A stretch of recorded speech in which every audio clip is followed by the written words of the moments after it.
Even आज का जो हमारा टॉपिक होने वाला है वो होने वाला है परफॉर्मेंस अप्रेजल। काफ़ी बार एमएससी के जो यूनिवर्सिटी एग्जाम्स होते हैं उसमें इस टॉपिक पे क्वेश्चन बनता है। 15 मार्क्स में भी आ सकता है और 5 मार्क्स में भी आपके पास शॉर्ट नोट लिखने को आ सकता है कि परफॉर्मेंस अप्रेजल क्या होता है, इसके स्टेप्स क्या होते हैं, इसके टाइप्स क्या होते हैं। तो आज हम यही पढ़ेंगे और 5 से 10 मिनट में इसको रैपिडली रिवाइज़ करेंगे ताकि अगर आप एग्ज़ाम से पहले ये वीडियो देख रहे हो तो नेक्स्ट दिन आप एग्ज़ाम में आराम से इसे अटेम्प्ट कर पाओ। तो परफॉर्मेंस अप्रेजल नाम से ही पता चल रहा है हम किसी की परफॉर्मेंस को अप्रेज करना चाहते हैं, देखना चाहते हैं। तो हम क्या करेंगे, हम ये देखेंगे हाउ वेल अ नर्स और a employee is doing their job. Nurse को भी देख सकते हैं या फिर आप एम्प्लॉय की बात करें तो हम देखना चाहते हैं कि कोई भी एम्प्लॉय जो इंस्टीट्यूट में है वो कितने अच्छे से अपना कार्य कर रहा है। इस चीज़ को देखने के लिए हम क्या करते हैं, परफॉर्मेंस अप्रेजल। और जब हम ये देख लेंगे कि एक एम्प्लॉय कितने अच्छे से अपना काम कर रहा है तो हम क्या रास्ते ढूंढेंगे, हम ऐसे रास्ते हाउ दे कैन इम्प्रूव, क्या वो गलतियाँ कर रहे हैं और कहाँ पर सुधार की गुंजाइश है। तो एक व्यक्ति जो एक एम्प्लॉय है वो काम कैसा कर रहा है और अगर वो कुछ गलतियां कर रहा है तो उनको कैसे सुधारा जा सकता है, इस चीज़ को देखने को हम क्या कहते हैं, परफॉर्मेंस अप्रेजल। अब यहाँ पर काफ़ी सारे मैंने नोट्स आपको दिए हुए हैं क्योंकि पुरानी वीडियोस में आपने बहुत सारों ने कमेंट किया नोट्स दीजिए, तो मैंने नोट्स दिए हुए हैं, आप देख लीजिएगा। मैं उन नोट्स को पढ़ने नहीं जा रहा हूँ, बस मैं आपको समझा रहा हूँ। यहाँ पर देखिए यहाँ पर लिखा हुआ है performance appraisal is a periodic and systemic evaluation. एक पीरियडिक और सिस्टमिक इवैल्यूएशन होता है how well a employee performs his duties, ये देखने के लिए कि एक एम्प्लॉय अपनी ड्यूटी कितने अच्छे से प्रोसेस कर रहा है या परफॉर्म कर रहा है। तो ये सारा आप पढ़ लीजिएगा। फिर आ जाते हैं बेसिक कॉन्सेप्ट सिखाने के बाद आ जाओ प्रोसेस ऑफ परफॉर्मेंस अप्रेजल। क्या प्रोसेस होते हैं तो मैं आपको डायरेक्टली बताऊंगा कि 6 स्टेप्स आपको फॉलो करने हैं। एग्ज़ाम में लिखना है कि आपने 6 स्टेप होते हैं। सबसे पहला स्टेप होता है सेट परफॉर्मेंस स्टैंडर्ड। सबसे पहला जो स्टेप है वो क्या है कि आपको स्टैंडर्ड सेट करने। स्टैंडर्ड कैसे सेट करोगे आप बोलोगे कि आपके अकॉर्डिंग, इंस्टीट्यूट के according nurse should give medication on time, medication time पे मिलनी चाहिए, प्रॉपर डॉक्यूमेंटेशन होना चाहिए, इन्फेक्शन कंट्रोल होना चाहिए। तो ये ऐसी चीज़ हैं जो आप एक्सपेक्ट कर रहे हो कि जो आपका एम्प्लॉय है वो करे, है ना। तो सबसे पहला जो स्टेप है वो है what is expected from them. उनसे आप क्या एक्सपेक्ट करते हो कि वो मेडिकेशन टाइम पे दे, प्रॉपर डॉक्यूमेंटेशन करें, है ना। तो ये होता है स्टैंडर्ड सेट करना। तो सबसे पहले आप स्टैंडर्ड सेट कर लो कि आप क्या चाहते हो कि वो क्या करें। नेक्स्ट स्टेप है, दूसरा आता है कम्युनिकेट एक्सपेक्टेशन। अब आप एम्प्लॉय को बताओगे कि आप क्या एक्सपेक्ट कर रहे हो उनसे, ठीक है। तो पहले आपने क्या एक्सपेक्ट करना है वो स्टैंडर्ड सेट किए। दूसरे एम्प्लॉय को बताओ कि उससे एक्सपेक्ट क्या किया जा रहा है। जैसे फॉर एन एग्जांपल हम उससे एक्सपेक्ट कर रहे हैं कि every nurse must complete chart with in 30 minute after procedure, nurse must complete patient chart. तो हम एक्सपेक्ट करें कि वो पेशेंट चार्ट को 30 मिनट के अंदर भर दे, ठीक है। पहला स्टेप कि हम कुछ स्टैंडर्ड सेट करेंगे। दूसरा हम नर्सेस को बताएंगे कि आपके ये स्टैंडर्ड है, आपको ये फॉलो करना है, हम आपसे ये उम्मीद करते हैं कि आप 30 मिनट के अंदर इस चार्ट को भरें। तीसरा आता है मेजर एक्चुअल परफॉर्मेंस। अब एक्चुअल परफॉर्मेंस देखो, एक्चुअल परफॉर्मेंस में क्या होगा, आप देखोगे जो आपने स्टैंडर्ड सेट किए हैं पेशेंट वो कर रहा है या नहीं। अगर आपने सोचा था मेडिकेशन टाइम पे देनी है तो वो दे रहा है या नहीं। आपने सोचा था प्रॉपर डॉक्यूमेंटेशन करना है वो कर रहा है या नहीं। आपने सोचा था वो इन्फेक्शन कंट्रोल को अच्छे से फॉलो करे, वो कर रही है या नहीं। तो यहाँ पर आप एम्प्लॉय की परफॉर्मेंस को क्या करोगे, मेज़र करोगे।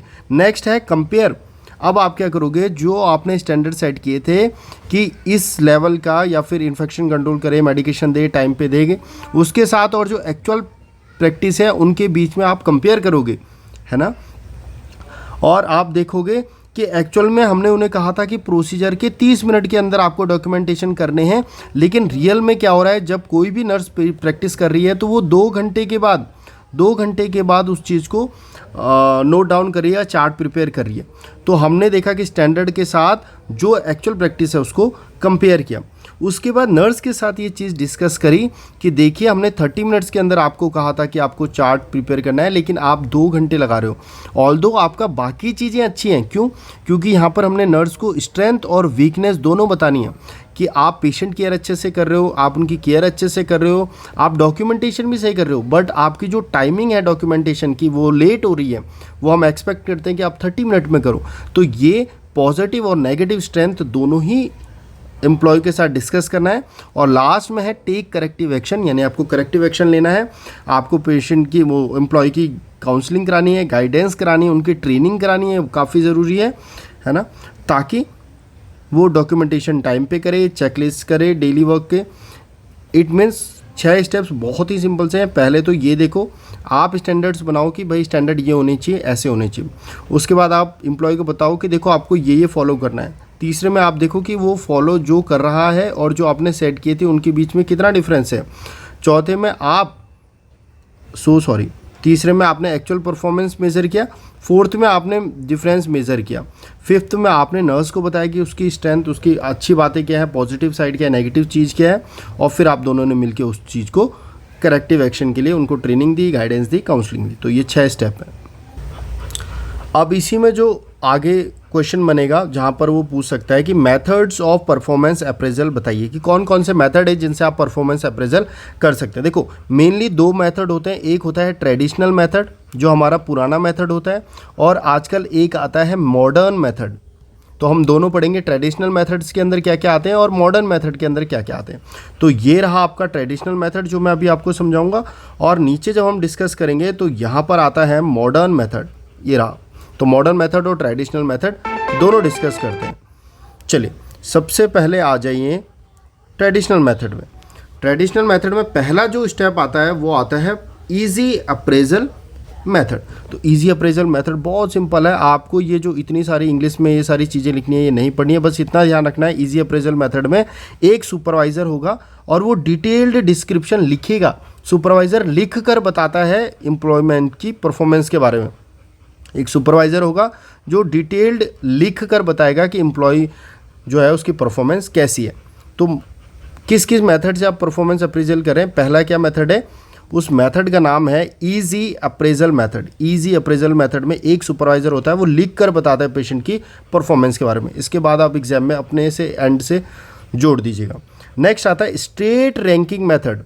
स्टेट रैंकिंग मेथड में क्या होता है, स्टेट रैंकिंग मेथड में जो एम्प्लॉय है उसको रैंक किया जाता है बेस्ट टू वर्स्ट। जैसे नर्स ए बेस्ट थी, सेकंड नंबर पे नर्स बी थी, थर्ड नंबर पे नर्स सी थी। तो बेस्ट से वर्स्ट में रैंक करने को क्या कहते हैं, स्टेट रैंकिंग मेथड। अगला नेक्स्ट आ जाओ, थर्ड नंबर पे आता है paired comparison method. Pair comparison method में क्या किया जाता है, एक एम्प्लॉय को दूसरे एम्प्लॉय के साथ कंपेयर किया जाता है। जैसे nurse A versus nurse B, हमने देखा कि नर्स ए बेटर है। Nurse A versus nurse C, हमने देखा नर्स ए बेटर है। तो एक को दूसरे के साथ कंपेयर करना, इसे क्या कहते हैं, इस मेथड को कहते हैं पेयर्ड कंपैरिजन मेथड। इससे भी आप परफॉर्मेंस को इवेलुएट कर सकते हो। नेक्स्ट आता है checklist method. Checklist method, checklist method में आप क्या करते हो, आप यस और नो में आंसर देते हो। बस आप बताओगे यस या नो। जैसे आप टिक करोगे, फॉलो हैंड हाइजीन, आप बोलोगे yes. Give medication on time, yes. Poor communication with patient, no. इस तरीके से आप यस और नो में पेशेंट का जो एम्प्लॉय है उसका परफॉर्मेंस मेज़र करोगे। नेक्स्ट आता है graphic rating scale. Graphic rating scale easy सा है, 1 से 5 नंबर की एक स्केल होती है, उसमें आप मार्क्स देते हो। जैसे स्केल में आप उसको 5/5 दे रहे हो, कम्युनिकेशन में 3/5 दे रहे हो, पंक्चुअलिटी में 4/5 दे रहे हो, यानी कि 5 में से नंबर देना को क्या कहते हैं, ग्राफिक रेटिंग स्केल। नेक्स्ट आता है critical incident method. Critical incident method है कि इंपॉर्टेंट गुड या बैड इवेंट पहले के जो है उनको एक्सप्लेन। क्रिटिकल इंसिडेंट मेथड में क्या करेगी, ये फोकस करेगी actual performance in important situations, कि ये रियल लाइफ रिकॉर्ड्स देखेगी कि पहले कौन से नर्स ने या एम्प्लॉय ने कौन से अच्छे परफॉर्मेंस या बिहेवियर किए हैं, कौन से ख़राब किए हैं। जैसे नेगेटिव क्या हो सकता है, nurse gave wrong medication timing. Positive क्या हो सकता है, nurse handled cardiac emergency efficiently. तो जो उन्होंने अच्छे या बुरे इवेंट किए हैं उनका मेथड इवेलुएट करना, उनको लिखना क्या कहता है, क्रिटिकल इंसिडेंट मेथड। नेक्स्ट आ जाओ field review method. Field review method, field review में हम क्या करते हैं, इसमें हम नहीं करते, इसमें जो एचआर है वो इवेलुएट करता है। जो एचआर या सीनियर ऑफिसर है वो इवेलुएट करता है परफॉर्मेंस ऑफ इंटरव्यूइंग सुपरवाइजर्स। ठीक है, हम ये देखते हैं कहीं किस लिए, ताकि बायस ना हो। ठीक है, नेक्स्ट आ जाओ peer review method. Peer review method नाम से ही आप समझ पा रहे होंगे, कलीग्स इवेलुएट करते हैं। जो पेशेंट के पीयर ग्रुप है, कलीग्स है, वो इवेलुएट करेंगे, है ना। तो ये 8 मेथड होते हैं जो किसके अंदर आते हैं, ट्रेडिशनल, यानी पुराने मेथड थे। कैसे आप परफॉर्मेंस को अप्रेजल कर सकते हो, आप डिटेल डिस्क्रिप्शन लिख के दे सकते हो पेशेंट का, आप उनको बेस्ट से वर्स्ट में रैंक कर सकते हो, जिसे हम स्टेट रैंकिंग मेथड कहते हैं। आप पेयर्ड कंपैरिजन कर सकते हो, है ना। आप checklist method yes sir no से बता सकते हो, आप उनको रेट कर सकते हो 1 से 5 के स्केल में। आप उन्होंने जो इम्पॉर्टेंट टाइमिंग्स पे या मौके पे जो इवेंट्स किए हों, अच्छा या बुरा व्यवहार किया हो, उसके बारे में बता के कर सकते हैं। एचआर जो सुपरवाइजर्स हैं उनको बारे में इवेलुएट करके बता सकता है। पीयर ग्रुप जो उनके पीयर हैं, कलीग्स हैं जिनके साथ वो काम कर सकते हैं, उनसे आप ले सकते हैं। तो ये 8 मेथड हो गए ट्रेडिशनल। अब पढ़ते हैं मॉडर्न मेथड्स। मॉडर्न मेथड में एक आता है सबसे पहला management by objective. Management by objective बहुत इंपॉर्टेंट है। इसमें क्या है, कुछ भी नहीं है, ये सारी बातें बस आपको 3 बातें याद रखने हैं। सबसे पहला, इसमें हम गोल सेट करते हैं। उसके बाद ये देखते हैं कि जो गोल सेट किया था वो गोल अचीव हुआ या नहीं, और अगर वो गोल अचीव हो गया तो हम बोलते हैं गुड परफॉर्मेंस। इतनी सी बात याद रखनी है आपको, मैनेजमेंट बाय ऑब्जेक्टिव समझ में आ जाएगा। इसमें क्या करते हैं, goals are set jointly by manager and employee. Manager और एम्प्लॉय दोनों मिलकर एक गोल सेट करते हैं, है ना।